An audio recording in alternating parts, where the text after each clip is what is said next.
Have any of you guys heard of the church growth movement? You heard that phrase before? Maybe you've heard about this. It's this. It kind of started in the 70s, real big in the 80s and 90s, about the idea of just having these massive churches. And the idea was, if you can, share the gospel with lots of people, and lots of people come to Christ, and then you can have these massive churches. And I'm sure you've heard of a mega church, right? Mega church, I believe the technical definition is any church over 2,000 people, and maybe people define it differently. There's actually a church in South Korea that at its peak had about 850,000 people in it. You probably have heard of churches in Texas and Georgia that have, 60, 70, 80,000 people. I grew up, I'm going to show you a picture of the church I grew up in. I don't know if you can see it. It's round, and it's pointed at the top, and it's everyone who sees it is like, what in the world is that? But to me, that was just church. That's where I grew up. That's Central Church in Memphis, Tennessee, back in the 80s. At its peak, it had 7,000 people every Sunday. Our sanctuary sat 4,300 people. And we had multiple services and children's ministry, and it was the kind of church that you could get hyper engaged or you could get totally lost. And I will say this, I'm going to say some things about big churches today, but I loved that church. I loved growing up there. It was fantastic in a lot of ways. But I do think that sometimes we get a little bit of the wrong focus when we think about church growth. And I don't know, obviously, there's only about, you can't tell at home, but there's only about 4,000 or 5,000 people here today, right? So we've still got some growth to do. When I was growing up, 7,000, we were the third largest church in town. The largest was a Baptist church led by a guy named Adrian Rogers. You may have seen him on TV, 25,000. So we were kind of like the small, big church, But, I think sometimes we get the wrong focus. When Jesus talks about church growth, I think he had a little different perspective than the one we have today. And I think part of it is, in the modern world, we just kind of think bigger is better. Do you guys remember that old Peter Gabriel song, Big Time? Big time, I'm on my way, I'm making it. And he talks about he worships a big God in a big church. And I just thought, this is back in the 80s, and I just remember hearing that song and thinking about how I did go to a big church and pray to a big God. There's all these different ideas kind of out there. But if you would, turn with me to John chapter 6. I just want to give you an example of Jesus' church growth movement that he started.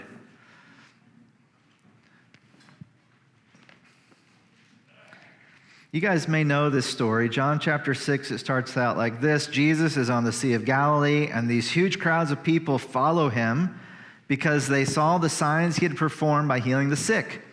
So Jesus went up on a mountainside and sat down with his disciples, and the Jewish Passover festival was near. So when Jesus looked up and saw a great crowd coming toward him, he said to Philip, "Where shall we buy bread for these people to eat?" He asked this only to test him, for he already had in mind what he was going to do. Now Philip answered him and said, "It would take more than half a year's wages to buy enough bread for each one to have a bite." That's how many people there were. Another of his disciples, Andrew, spoke up. "Here's a boy with 5 small barley loaves and 2 small fish, but how far will they go among so many?" And do you guys know the rest of the story? Jesus receives this small gift, he prays to heaven, and then he begins to break the bread and break the fish. And they have everyone sit down in somewhat orderly chaos on the grass, and it says that there's 5,000 men there, along with women and children. And they pass out the bread, and they pass out the fish, and they pass out the bread, and they pass out the fish, and they pass out the bread, and they pass out the fish. And you know how much they had left over when everyone had as much food as they wanted? 12 baskets. And my understanding is that these were supposedly very large baskets. one for each of the tribes of Israel, one for each of the apostles, however you want to think about it. And so these people were amazed, and they didn't want Jesus to leave. Why not? Number one, crazy miracle. Number two, free food. Now, I remember going to college, and the first week of college, there's free food everywhere, and you think college is fantastic. And then the second week, you realize you have to buy your own food. It's kind of like that. They're like, this is fantastic. We want more of this. How do we stay in this game? And then Jesus does something really interesting. As you know the story, what he does is he draws them all to himself, and they march to Jerusalem and take over the capital, right? No, not at all. Verse 15, Jesus, knowing that they intended to come and make him king by force, withdrew again to a mountain by himself. So when the crowds get really big, Jesus leaves. This is the exact opposite of a church growth movement strategy. This is not how you build a big church. This is not how you start a movement. You want to gather as many people as you can and get them to follow you. And if they want to make you king, all the better for it. It just makes your job easier. But again, sometimes I think we get the wrong focus. What does Jesus do? He draws away to do what? Two things. To be with the Lord and to be with his disciples. So his disciples go out on a little boat ride. They go for a little tour of the Sea of Galilee. They're getting away from the crowds. They're also kind of wondering where Jesus went. But then all of a sudden, Jesus walks out on the water to them, gets in their boat, and then they go to the other side of the sea. And the people think, well, we saw the disciples leave, but Jesus didn't leave, but let's go look for him. And they find him on the other side of the lake. How did you get here? You weren't in the boat. Another miracle. But then Jesus begins to teach them again the next day, the ones who came. And so they're looking all over him for him, but then in verse 28 of chapter 6, they say, what must we do to do the works God requires? And Jesus answered, the work of God is this, to believe in the one he has sent. So what they're probably expecting is for Jesus to expound on the Old Testament law, take care of your neighbor, don't let your oxen gore somebody's sheep, don't cheat on your spouse, these types of things. But he says, look, if you really want to do the will of God, you have to trust in the one that he sent. And of course, who's the one that he sent?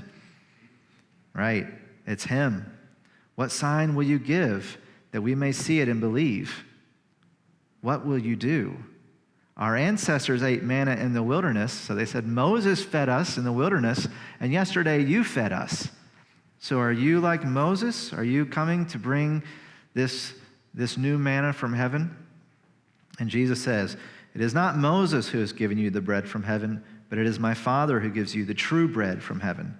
For the bread of God is the bread that comes down from heaven and gives life to the world. Sir, they said, always give us this bread. What a statement. Always give us this bread. We don't want any more of that regular bread that feeds 5,000 people from a few loaves. We don't want that kind of bread. They want even better bread. And Jesus says, I am the bread. I am the bread of life. Now, when Jesus says this is a hard teaching for the Jewish people. They are expecting a prophet, but Jesus starts making claims that are a little too big for their understanding of who he would be. Because he says that he has come down from heaven. Right? This is a bold claim. And that he's going to do the will of the Father. And then he goes on to say, I'm the bread. And they say, how can you be the bread? You're Jesus. We know you. Now, of course, back then, Jesus was not a name that would stand out. It's the same name, Joshua. Yeshua, Joshua, Jesus, same name. We know you. You're Josh. We've known you. We know where you grew up. We know who your parents are. We know who your mom is. In fact, we're not quite sure who your dad is. How can you be from heaven? How can you be the bread of life? So they don't say all that, but that's what they're thinking. And then Jesus begins to tell them that they're going to have to literally come and eat his flesh and drink his blood. which is totally abhorrent to both the culture and the religion of the Jewish people. And you know what these people do? One day, he feeds them bread and fish, and they want to make him king. The next day, he tells them, you're going to have to drink my blood. Just crazy talk. And they walk away, and they disperse. And even his closest disciples consider leaving, and he says, are you going to leave too? And they look at him. They've got more experience with him. They've been with him a while. They said, where else would we go? You alone have, I think they say, the words of life. Is that right? Yeah, you alone have the words of life. Where else could we go? When Jesus gets a crowd, the first thing he tries to do is walk away from them. The second thing he tries to do is make his teaching so difficult that only a very few of them can stay. Why is that? Why do you think Jesus did that? Now, there's certain circumstances relative to Jesus that are not our circumstance. Okay, so first of all, if I ever tell you that I'm the bread of heaven and that you need to eat my flesh, you should leave. Or maybe make me leave, right? Yeah, you stay here, kick me out. So that's a little different. That's unique. And also, we see repeatedly Jesus in his ministry, especially in the book of Mark, he's telling people to keep quiet about who he is. But that's before his death and resurrection. After that, he's telling people to go out and share about who he is. So there is this shift that happens after the resurrection. And yet, I think a big part of this is that Jesus knew that the real church growth that needed to happen was the maturing and growing of the people that he was assigned by the Father to raise up and train so that they then could train others. So if Jesus has to choose between crowds who misunderstand him and think he's like Moses and think he should be a king, and 12 guys who will obey him and listen to him, even if what he says sounds crazy, he's going to take the 12 guys. That's the real church growth movement. And of course, what comes from that? How many billions of people follow Christ in the world today? Because of those 12 and really 11 guys. Because of the ministry that they had. Because Jesus had raised them up. Because he had trained them. Because he had led them well so that they could lead others. And as we've been reading along in our book, The Other Half of Church, one of the things that gets drawn out is this idea that churches often, especially certain types of churches, but it can happen in any church, sometimes we can get so focused on gathering people that we lose focus on building people. So instead of building a church organization, we should be building the church, which is the people. We should be raising up mature and Christ-filled and Spirit-filled and obedient followers of Jesus Christ who then can lead others to do the same. And the argument, which I agree with, and I think Jesus really points to a similar idea, is that if you focus on that, the rest will follow. The rest will follow.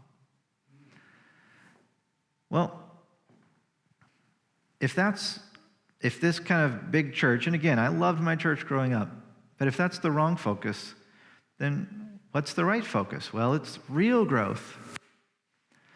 I will say this. I went to a church that at its peak had 7,000 people in the church on Sunday morning.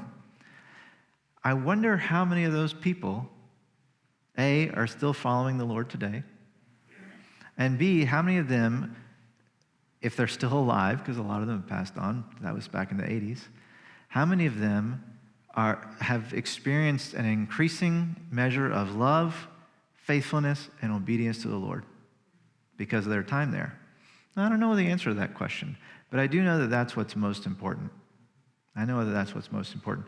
If you have, you can turn to 2 Peter chapter 1. In 2 Peter chapter 1, Peter encourages the faithful. He says, you've got faith, now you need to add to it. Add to your faith. Add to your faith virtue. Add to your virtue knowledge. Add to your knowledge self-control. To self-control add perseverance. Then add godliness. Then add brotherly kindness. And then add love. Now, we talked last week that a lot of times in church, what we do the most is we try to encourage people to gain knowledge. I've got, let's see, 1, 2, 3, 4, 5, is that 8 different items there? How many of them are knowledge? 1. And what do you see that links the other 7? It's about having godly character. It's about having love. It's about living a life that is righteous. So this idea that, again, that we talked about last week, that really how you identify a faithful believer or a faithful church is by their beliefs, is at best, it's only a partial truth. The way you identify real growth is when the character is changing and the knowledge is there. It's when the love is increasing and the knowledge is there. It's where your understanding grows, but as Paul says, that we're growing in our understanding of love more than anything else.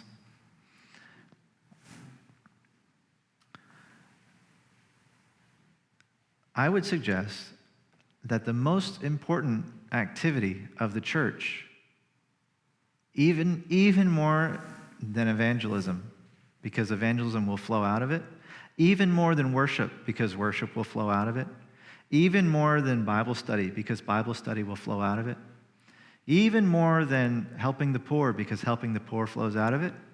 The most important thing we can do of the church is the work of growing in that relational, loving, and character-forming process, that thing that we call discipleship.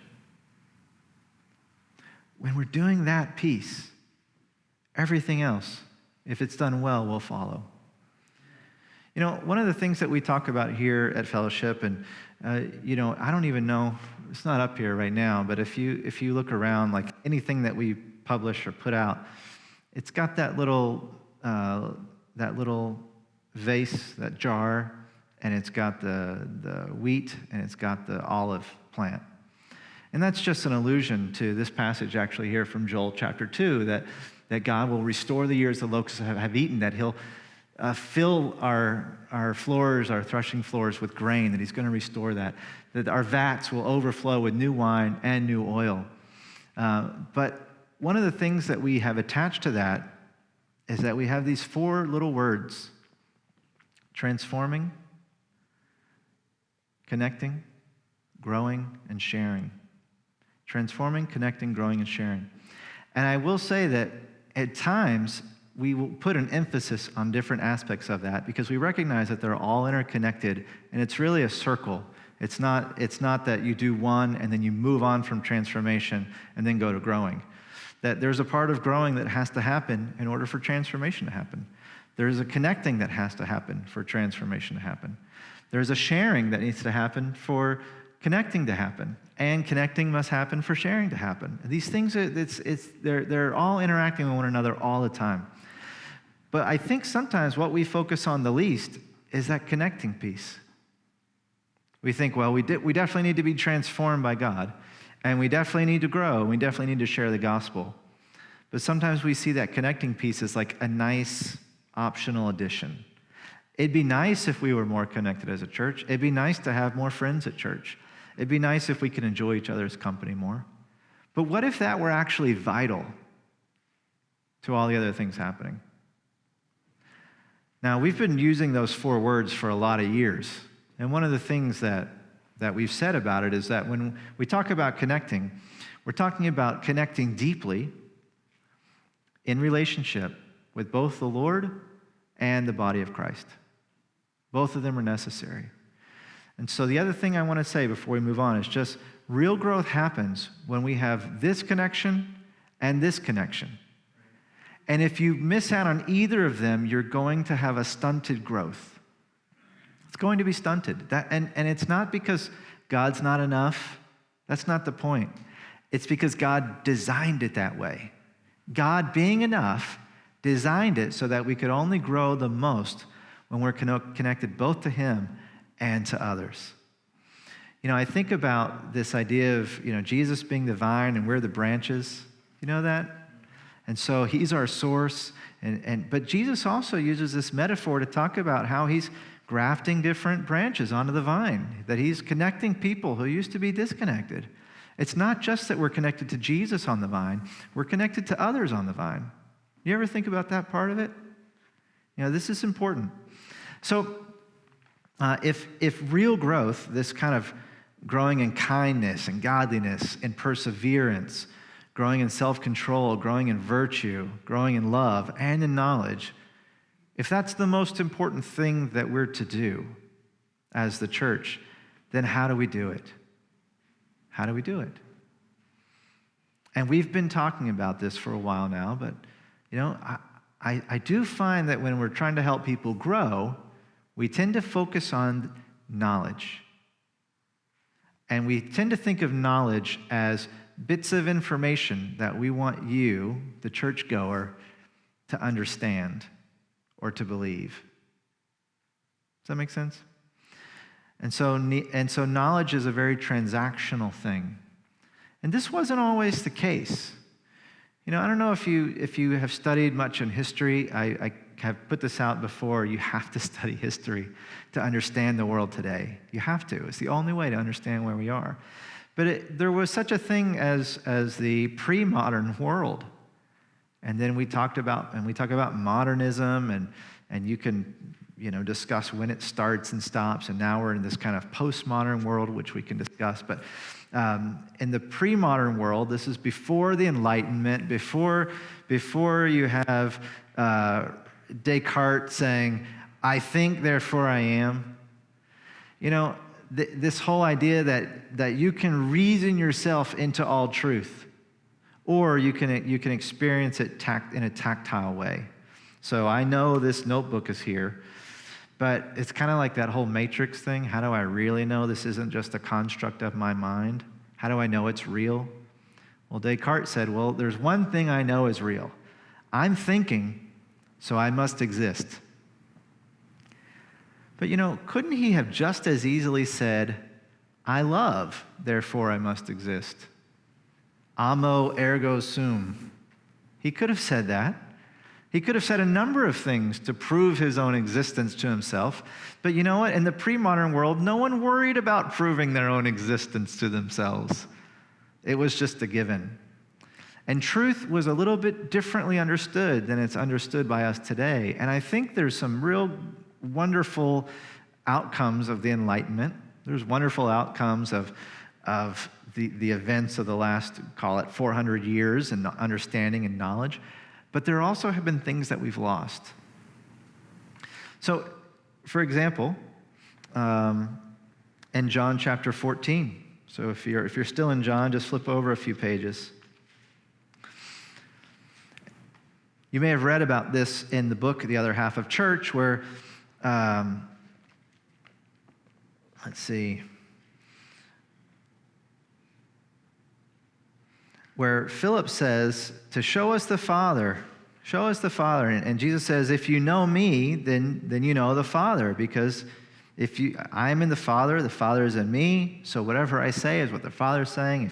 And then he goes on to say, if you love me, keep my commandments. And the author of the book makes the point, and it's a very important point, that for Jesus, love comes before this obedience. Love comes before faithfulness. Love comes before the execution of the command. He doesn't say, if you obey my commands, then I know you love me. He says, if you love me, you'll obey me. But if you step back a little to verse 5, Thomas also asked Jesus a question in this passage. He says, Lord, we don't know where you're going, so how can we know the way? And here's that famous phrase. Jesus answered, I am the way and the truth and the life. No one comes to the Father except through me. I am the way and the truth and the life. If we were to articulate what Jesus was trying to say without ever having heard this before, we would probably say something like this. Jesus shows the way. Jesus teaches the truth. Jesus gives us life. That's how our natural thinking process would probably lead us to communicate that idea. But part of the reason we would naturally communicate it that way, does that seem like truth? Does that seem, do you accept that statement as factual? Part of that is because we're children of the Enlightenment. And we think about truth as being something out there that we can point to. And what Jesus says is truth is right here, and it's something you can love and be in relationship with. We think of a way as something that we can lead someone on. Follow this path and you'll reach your destination. And Jesus says, I am the path. Not just follow me, because it's even stronger than that. It's like, just walk on me. Exist on me and in me, because I am the path. Right? We think of life as something that maybe God can give us life, or, you can take a life. It's very transactional.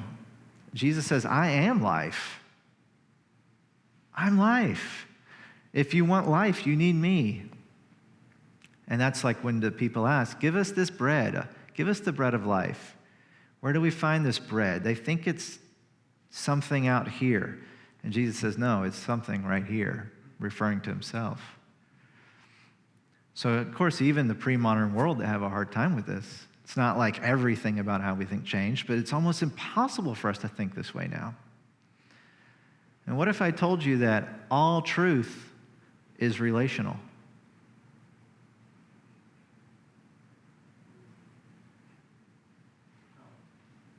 What if I said that all truth relates to love? What if I said that all truth relates to beauty and goodness? Those ideas seem weird to us, don't they? And I don't know if I can take the time to defend those statements, but that's more how people used to think. We don't think that way so much anymore. Now, on top of that, so there's this approach to truth, approach to the world, this way we view the world that's different than it used to be. But on top of that, also, the way we relate to one another has changed significantly over the centuries. So if you think about Jesus going to preach this coming kingdom to the people of Israel, what would their lives have been like?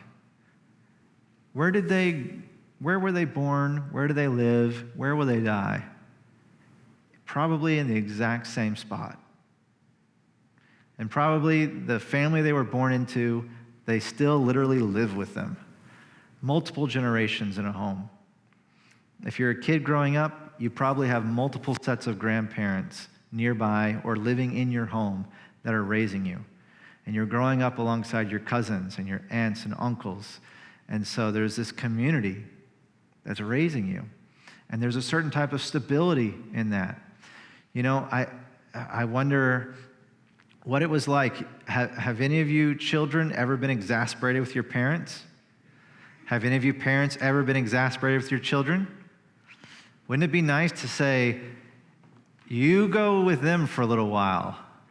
Or, Mom and Dad, I'm going to go hang out with Uncle Charlie for a little bit. Or Grandma and Grandpa. I mean, that's a good thing. That's a healthy thing. You're not running from your problems, but you just have this larger community. Whereas today, it's very much this little, we call it the nuclear family. The nuclear family didn't exist 200 years ago. You know what I mean? And not only that, but we often don't live close to our place of origin, which means that, how many of you could, within 10 minutes, be with someone who knew you as a kid? Some of you can. A lot of us can't. That has an impact. There's a certain grounding that happens. One of the things that moves from the rural area to the city in the turn of the the 1900s with the Industrial Revolution and everything that happened, is that people were unmoored. They moved from their place of origin where everyone knew them, and there was a bit of an accountability.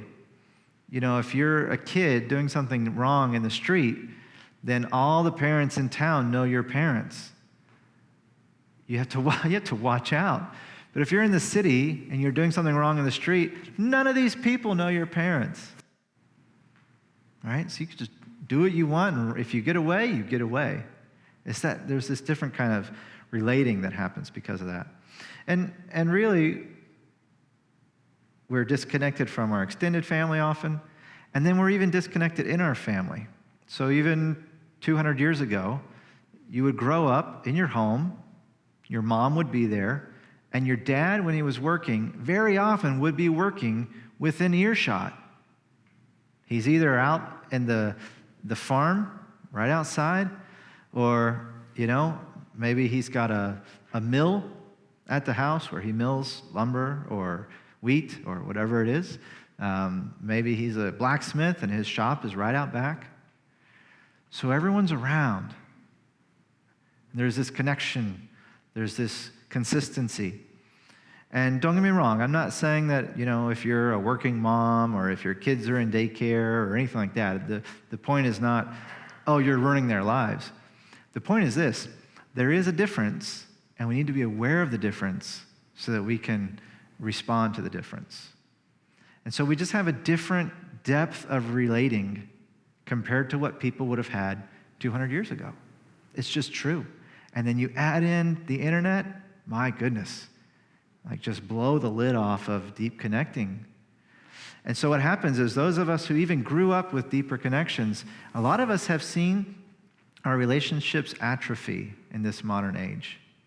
And then especially for our young ones, a lot of times they're not learning certain things that even we learned growing up, because a lot of their interaction happens in this virtual space.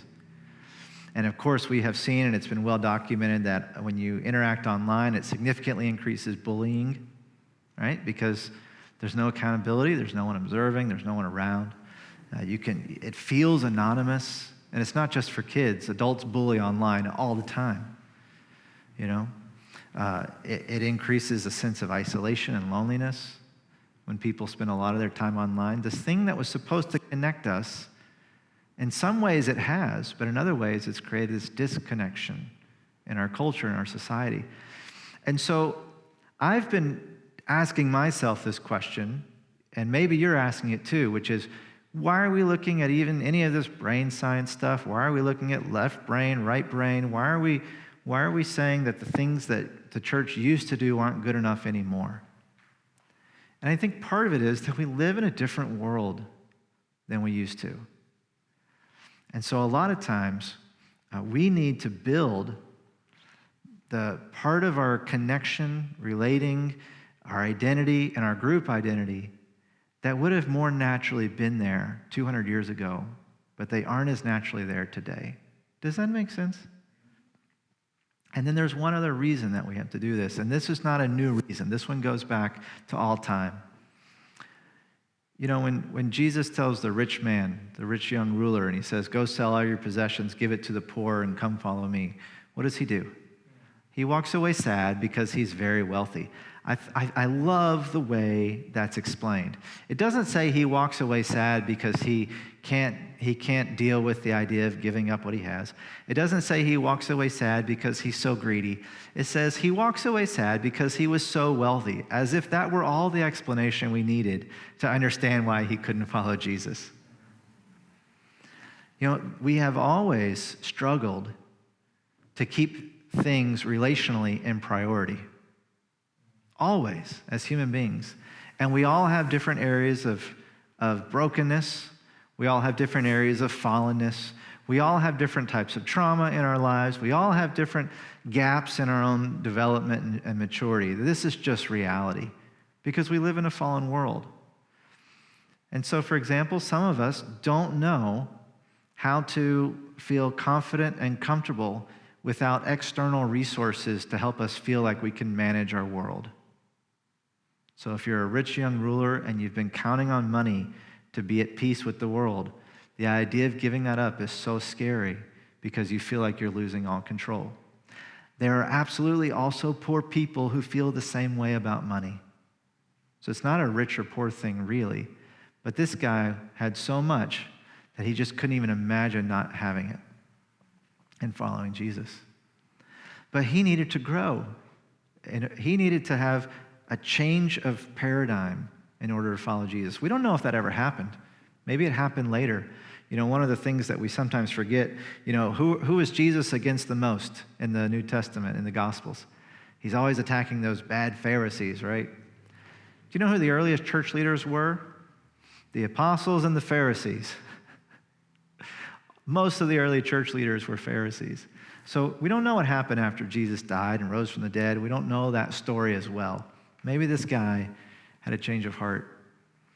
But it's just this recognition that there are things that we need to do because in life, because of our being a product of the Enlightenment, because of the disconnection that we experience in our culture and our society, and because of our own shortcomings and our own development and the hurts and things that we've experienced along the way, sometimes we don't have the most fertile soil for the things of God to take root. Do you know that story that Jesus tells about the kingdom of God is like a farmer who casts seed? He says some of the seed fell in good soil, some of the seed fell in rocky soil, some of the seed fell among weeds, and some fell on the road. The seed that fell on the road, the birds, they come, they eat it up. Satan, it's gone. He steals the hope of that word ever taking root. And then there's people who the seed falls among the weeds, and it grows. The gospel takes root, but the challenges of life choke it out. You ever wonder if those people are believers or not? It says the word takes root. It grows. But then stuff comes and they're not able to deal with it. And then there's the rocky stuff, and you got the similar problem. The roots don't go deep, dries up. And then you got good soil where it takes root and it flourishes. I can't say for certain what Jesus had in mind, but I can certainly see a relevance to what we're talking about today. If you want to flourish, if you want the word, if you want not just to have faith, but if you want to add to your faith virtue, and add to your virtue kindness, and add to your kindness knowledge, and add to your knowledge love, and where's our list here? Yeah, if you want self-control, perseverance, brotherly kindness, knowledge, if you want to add those things to your faith, then you need to have good soil. And part of the good soil we need is to have these mature minds, mature character, deep connections that go beyond what we're used to in the world today. So in a sense, we need to fix the soil. We're going to get into how to do that, but just the broad general answer is this simple idea. And by the way, this isn't the only thing that we need to do to have good soil. There are other things that come into play, but something that we see has been missing is that in the church, we need to focus on developing not just our ideas, but also our deep ability to connect with another person, to connect with the Lord. Something we're going to call attuning with the Lord, where we can come into harmony with the Lord. Did you know there's actually a part of your brain, it's called mirror neurons, that when you look joyfully into the eyes of someone who's happy, that there are parts of your brain that start to look exactly the same and fire in the same places, and you actually get to give and receive joy from one another. But you can also give and receive other things from one another. It's not just joy. So we want to focus on these things that build us up. We want to train the parts of us that have those automatic reactions that we talked about last week. We don't want to be responding every single time. I used last week, my example was getting defensive. By the way, I need to mention something about that example last week. I said I didn't unload the dishes. Now, this is really funny because the dishwasher messed up last night, so I literally had to restart it this morning. So I haven't unloaded the dishes again. This is why this is important, though, because that's actually my job. I do that every day. And so if I don't do it, then Sonia has to do her job and my job. I didn't make that clear last week. And also, she doesn't say, "Why didn't you unload the dishwasher?" She usually says something like, "Hey, you didn't unload the dishwasher again," which is not an attack, but I still get defensive. So I don't want to keep getting defensive and then realizing I got defensive when I kind of calm down and then apologize. That gets old, doesn't it? What I want to do is change my initial reaction the one that I had before I even think about it, and that's my character. And you can't change your character most of the time by just trying harder. It typically doesn't work. You need the involvement of the Holy Spirit, but there also are practical things we can do to train ourselves to respond differently in those moments. And again, this is how we learn almost everything. Repetition. By the way, if you were in the ancient world and you wanted to learn something, there were some conveyance of facts. Someone did tell you ideas. But mostly the way you learn things is that you would follow someone and watch them do it. And then when you were ready, they would let you do it with them. And then when you were ready, they would watch you do it. And then you could go out and do it on your own. That's what an apprentice was. And you start out as an apprentice, and then you become a journeyman. And then you would produce some type of work to illustrate that you had mastered the work. It's called a masterpiece, whether it's a clock or a painting. You would create a masterpiece, and then there's a guild who would say, you have successfully completed this masterpiece, and now you're a master. And when you're a master, then you can take on your own apprentice. Thank you, Paul. And it all starts over. The way we teach people now is we say, get this book and let me explain these ideas to you. And then what happens? A lot of times people go out into their life and they might know how to do complex math, but they don't know how to keep a checkbook. I know that's archaic. No one keeps a checkbook anymore, but you get my point.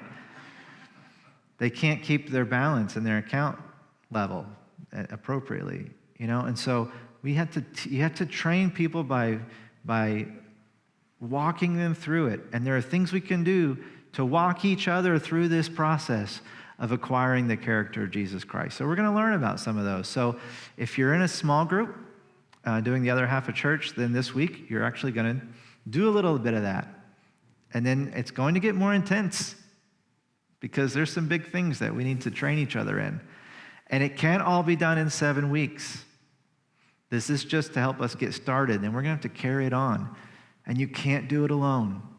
There are certain things that you cannot grow on your own. You can only grow with someone else. For example, trust. You can't grow trust on your own. It's impossible. Now, sometimes we do it with the Lord. Sometimes we do it with each other. Most of the times we do it both. But that's what we're going to be doing. So as you continue on this journey with us, and if you're not in a group, find someone to do these things with. I encourage you to get that book, The Other Half of Church. Continue to follow along. We're going to be looking at what are the actual practical things we can do to prepare the soil so that our faith can grow the way Peter described, that it can flourish, that we can add to it virtue, that we can add to a virtue knowledge, that we can add to our knowledge brotherly kindness, perseverance, self-control, and love. Peter says, and we didn't actually go there, I don't think, did we? We should, just for one second, and then we'll close with this. So in 2 Peter chapter 1, he says this, verse 5, for this very reason, he's talking about we need to have a godly life, right? We need to experience these precious promises that God has given us and escape the corruption of the world. For this very reason, verse 5, make every effort to add to your faith goodness. By the way, he says, make an effort. Make an work. This is going to be work. Make an effort to add to your faith goodness, and to goodness knowledge, and to knowledge self-control, and to self-control perseverance, and to perseverance godliness, and to godliness mutual affection, and to mutual affection love. For if you possess these qualities in increasing measure, they will keep you from being ineffective and unproductive in your knowledge of our Lord Jesus Christ. He's saying you can be unproductive in your knowledge of Jesus Christ, but if you have these things increasing in your life, you will not be unproductive or ineffective in your knowledge of Jesus Christ. That's the call. That's the invitation. We're going to be building this soil so that these types of things grow and flourish in our lives. And if that happens, Jesus took 12 guys, 11 of them made it through the course. All right? 11 of them passed. And out of that, billions of Christians. So if it's not our goal, trust me, it's not our goal. But if our goal were to have 5,000 people here on a Sunday morning, then this would be the best way to go about it. This is what's going to result in us being effective in our knowledge of Jesus Christ. Let's pray.